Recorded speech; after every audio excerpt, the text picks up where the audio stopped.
Ok, volvemos aquí en punto educativo y como decía, estimado Radio Escucha, tenemos aquí al licenciado y antes de entrar en nuestro tema de fondo, antes de entrar en nuestro tema de fondo, tenemos aquí al licenciado Aarón Carvalho que, bueno, siempre con esa característica de servicio, de estar pendiente y nos llamó la atención importante cuando nos dice que lo visitaron en este fin de semana.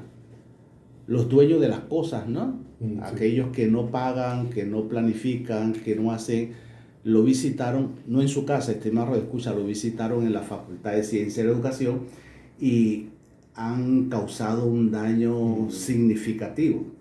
Vamos a esperar que el compañero Aarón Carvalho nos pueda contar un poco qué pasó. Aarón, cuéntanos. Sí, primero de todo, muy buenos días a todos los radioescuchas de Radio Estéreo Universidad. Sí, primero ante todo, buenos días a cada uno de los radioescuchas. Y sí, en efecto, doctor Góndola, bueno, venimos de 2 semanas exitosas de matrícula en la facultad y ahora estamos en el proceso de retiro e inclusión que pasó la semana pasada con unos chicos y, te saben, algunos temitas que algunos estudiantes quedaron rezagados y demás, lo estamos atendiendo personalmente, ya sea en la Escuela de Formación Pedagógica Diversificada o en la Secretaría Administrativa. Incluso el despacho de la señora decana también se atiende a estudiantes. Sí, como manifiesta, esta mañana recibimos, lamentablemente, nos percatamos de que fuimos víctimas de los dueños de lo ajeno. Usted sabe, como estamos al lado de estos vecinos y la cantidad de personas no gratas que hay en los alrededores, debajo de los puentes y demás, amanecimos con el robo de las tuberías de cobre y los cables eléctricos de aires acondicionados en la facultad. Ya fueron notificados, pero estos causan daño porque es más ahora el costo de la reparación, porque ahora como hacen esa ruptura a fuerza de las tuberías, se pierde el gas, entonces ahora hay que hacerle vaciado, y llenarlo, tuberías nuevas, etcétera, etcétera, etcétera. Así es que sí, en la escuela diversificada, en la secretaría administrativa, los chicos que tengo allí, y me notifican fue que en otras unidades también. ¿Cuántos aires quedan afectados? Bueno, ahorita mismo hay 3 aires afectados. Incluso el despacho de la señora decana también no quiso encender esta mañana y no pude percatarme, pero sí me imagino que aprovechan la lluvia y demás, porque la facultad cuenta con 2 funcionarios de protección universitaria, pero bueno, lamentablemente son casos que se dan y no se pueden evitar. Son casos dueños de lo ajeno que, por eso digo, aquellos que no tienen ningún compromiso con nada. Bueno, así se amanece, pero las clases siguen desarrollándose. Afortunadamente tenemos un día fresco. Exactamente. Un día fresco que hace no tan fuerte lo que tiene que ver con lo que está pasando, la ausencia de los aires acondicionados, ¿verdad? Que da un clima interesante. Inclusive, a veces los estudiantes se quejan que hay mucho frío. Exacto. ¿Sí? Hoy por lo menos no se van a quejar de eso, ¿no? Sí, en algunos salones. Sí, cuando el día es lluvioso y se mantiene la temperatura que por ende se manifestó mediante una circular de 23 grados, es bastante fresco. Claro, es bastante fresco. Ok, bueno. Hoy nosotros queremos darle seguimiento, después de escuchar al licenciado Aarón Carvalho, queremos darle seguimiento a un tema tan importante y preocupante que estamos ventilando la semana pasada y que logramos titularlo como los tifones que soplan sobre la educación superior. Ojalá que la sociedad panameña, los universitarios, podamos ubicarnos en el contexto que genera y que trae como consecuencia todo lo que está pasando en la educación superior. En el programa anterior nosotros planteamos que lo que pasa en UNACHI, lo que pasa en UDELA, lo que pasa en la UMIT y lo que también pasa o pasará en la Universidad de Panamá, no son episodios aislados, ¿no? Indistintamente de la veracidad de los hechos que se denuncian, porque tampoco se pueden esconder aquellas acciones que se dan de mal uso de los recursos, o diríamos del uso correcto que se dan los recursos. Pero también hay una situación velada, y decíamos que desde el periodo de 2009-2014, a través de la ley de CONEUPA, se ha venido haciendo un trabajo constante para intervenir la educación superior. Intervenirla como pasa en otros países, porque ahora decíamos nosotros que frente al abandono de los estados nacionales para irnos a los estados regionales, y si nosotros nos vemos en algunos otros países, están lo que le denominamos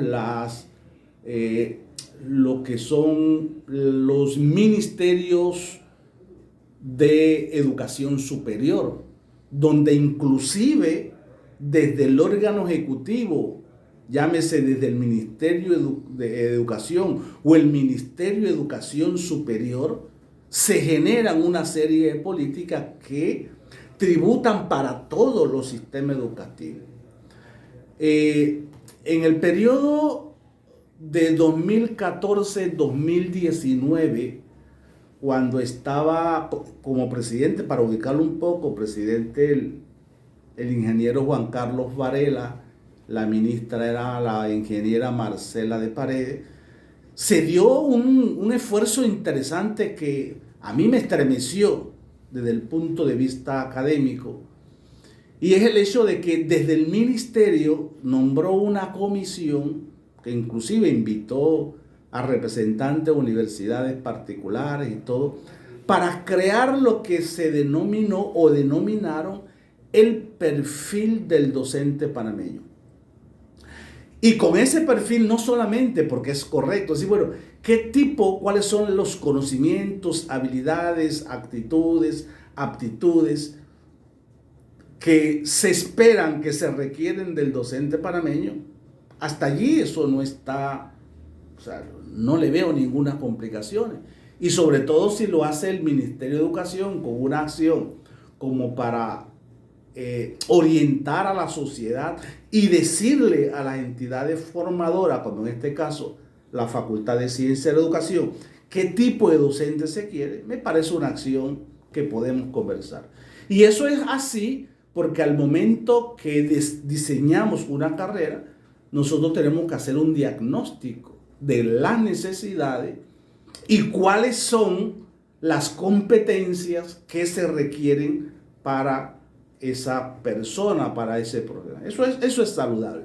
El problema radicó en que no solamente se quedaron enunciando los perfiles que está señalado en uno de los resueltos del Ministerio de Educación, podemos buscarlo, ya están allí, cuáles son las competencias que debe tener un director, un supervisor, un docente, eso está ya escrito como una fuente importante, sino que quisieron pasar más allá y decirle inclusive a la universidad, en este caso particular a la Facultad de Ciencia de Educación, cuáles eran las asignaturas que tenían que darse, cuáles eran los contenidos que tenían que darse en cada asignatura, cómo debían ser los profesores, cómo se debía evaluar, o sea, y todo venía ya en cajetita de regalo de Navidad para decirle a todas las facultades, a todas aquellas instituciones que forman docentes, decirle, aquí está el paquete. Y ustedes sencillamente lo desarrollan de esta manera. Claro está, eso es una violación flagrante, abierta, grosera al papel que tiene que jugar la universidad. Porque se les olvidó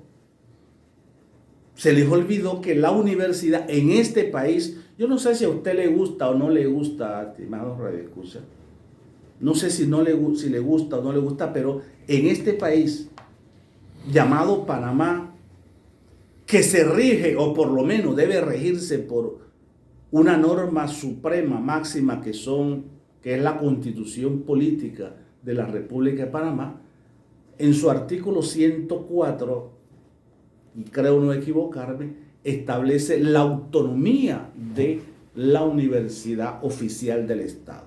Y cuando digo la universidad oficial del Estado, ese artículo constitucional está allí desde mucho tiempo, y cuando se crean las otras universidades, los constitucionalistas o quienes hicieron la reforma a la Constitución creo que fue el 84, 89, no quisieron tocar ese artículo para decir y las universidades oficiales del Estado, sino que se quedó tal cual, y la universidad oficial del Estado, porque en ese momento cuando se generó, estaba la Universidad de Panamá como universidad oficial, pero hoy entendemos que son 5 universidades. Entonces decirle a ellos cómo iban a hacerse las cosas. Y esas universidades oficiales del Estado son autónomas, ¿sí?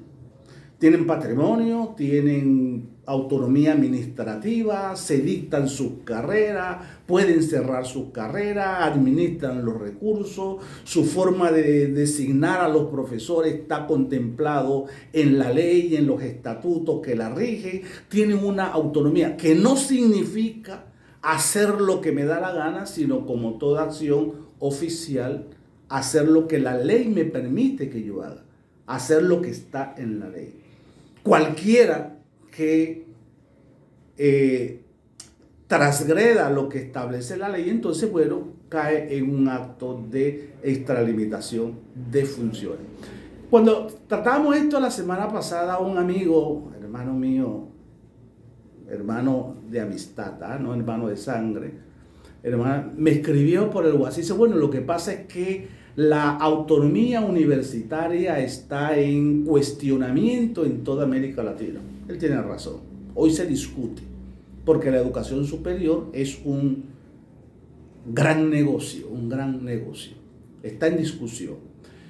Y me decía, porque en ella debe desarrollarse el pensamiento crítico, la libertad de pensamiento, debe desarrollarse la igualdad, el respeto a los derechos humanos. Yo, claro, también tiene razón. Y lo comento precisamente porque lo que apuntaba compañero Rogelio, dicho sea paso, un hombre de una postura muy interesante, lo que planteaba Rogelio me llena mucho de satisfacción. Siempre una fuente a Rogelio.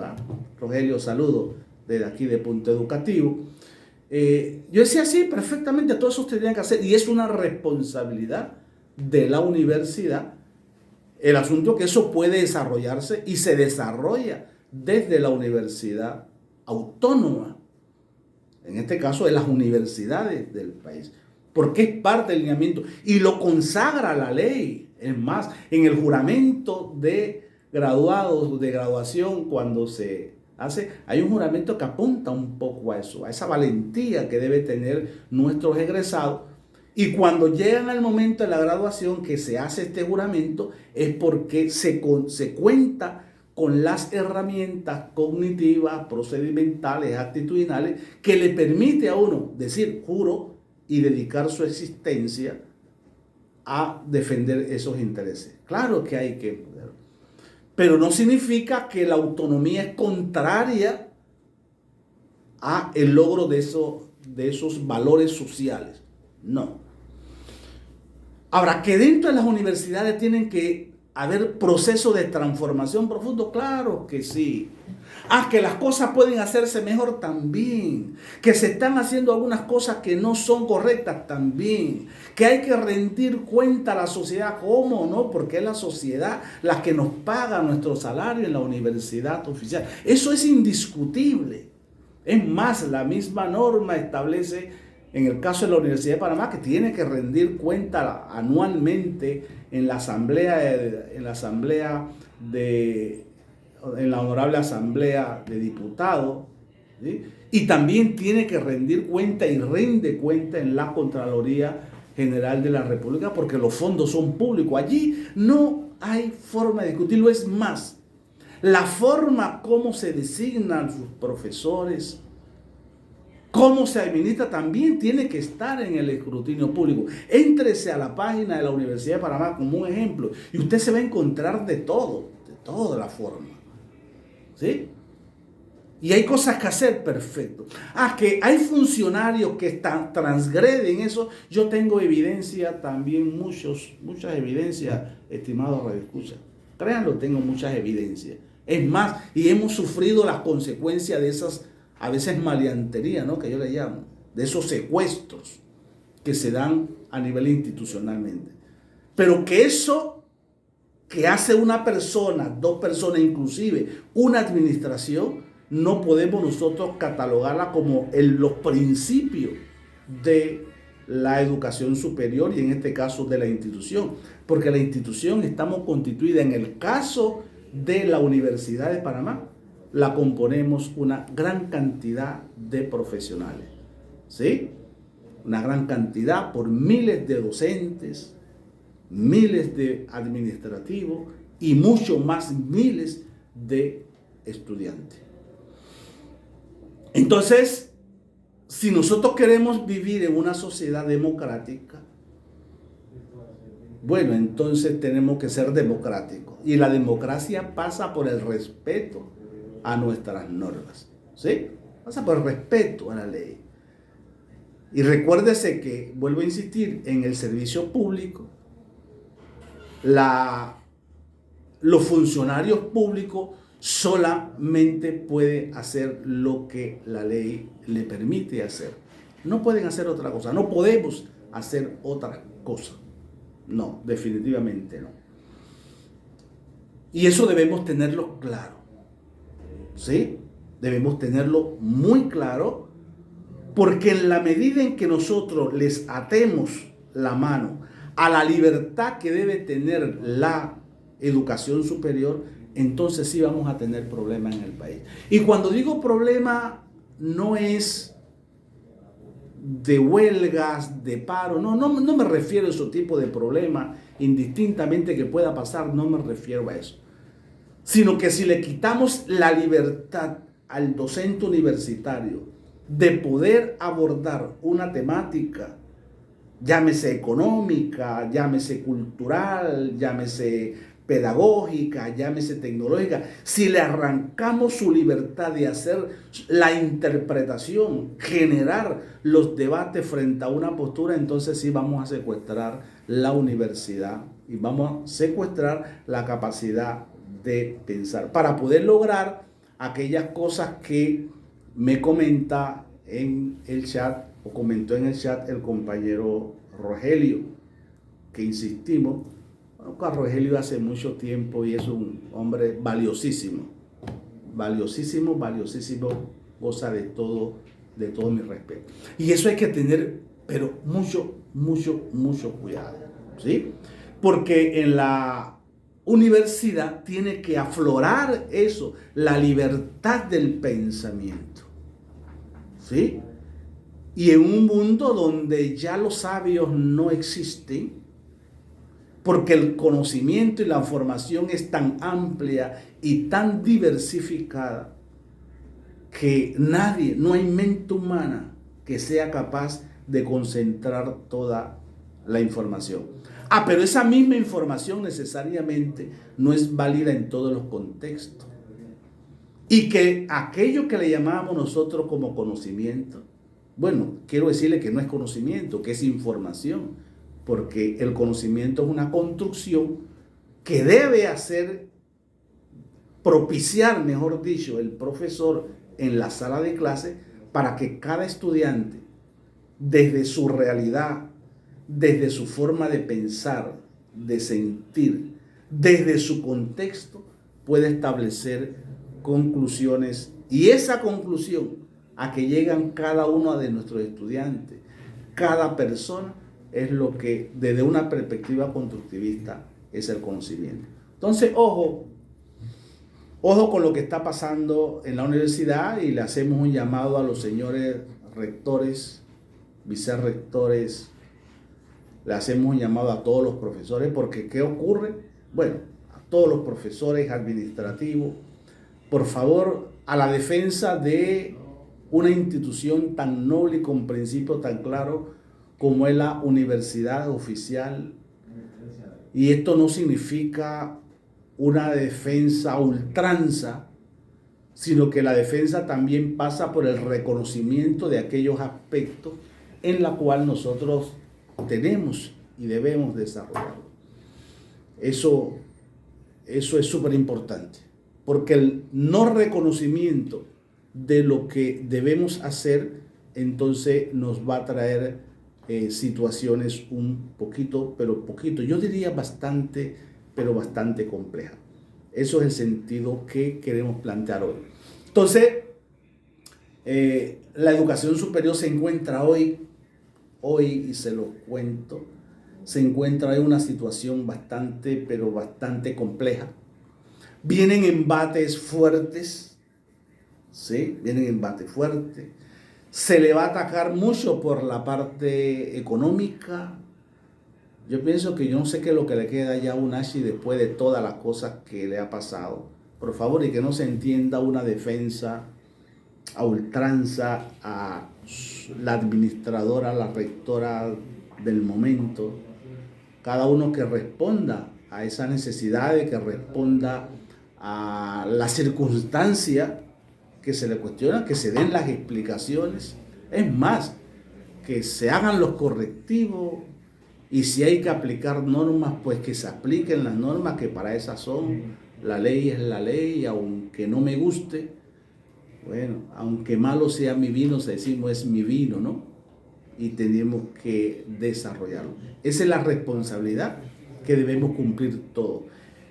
Y ojalá tuviésemos una asociación de profesores, y lo digo en el caso de la Universidad de Panamá, que no se vinculara a ninguno de los extremos, sino que se constituyera, porque siendo el segmento donde debe aflorar ese pensamiento crítico, ese piso moral, ético, donde debe reflejarse lo que se llamaba esa excelencia del pensamiento, que fuese un segmento de la población, en este caso los profesores, que pudiésemos dar luces, ilustrar, pero nos parcializamos, ¿sí? Y hoy tal vez hacemos una defensa ultranza de situaciones. Bueno, es algo que tenemos que mirarnos hacia adentro. En su momento tal vez abordemos un poco de aquellas cosas que a lo interno tenemos nosotros que ir mejorando, tenemos que ir corrigiendo, que obviamente hoy nos hacen bastante, pero bastante daño. Entonces, tenemos esta institución que, insisto, no nos corresponde, una institución de la sociedad panameña. Yo he venido diciendo que esta es como la arteria a través de la cual transitan los sueños de una sociedad, una institución que está llamada a consolidar una integración del país, una integración de todos los panameños, que con esa alta responsabilidad de brindar los espacios necesarios para el debate, para el estudio de los problemas nacionales, esta institución tiene que perdurar por los siglos y por los siglos. Claro, ir con su proceso de transformación, ¿sí? Y tenemos que hacer esa tarea. Entonces, los profesores nos corresponde, no solamente en el aula de clase, ¿sí? Tenemos que hacer docencia, cierto, pero también extensión. Pero por favor, extensión de calidad, ¿ah? Extensión de calidad. Entreguémosles a la sociedad productos que puedan ser relevantes, que puedan ser importantes. De lo contrario, vamos a tener serios problemas allí, y eso no debe ser. Yo quiero irme a otra pausa institucional antes de llegar a los minutos finales del programa de hoy. Quiero hacer una pausa y venir a comentarle otras situaciones que debemos hacerlo. Vamos a pedirle a Temi que nos lleve estos mensajes y volvemos aquí a Punto Educativo.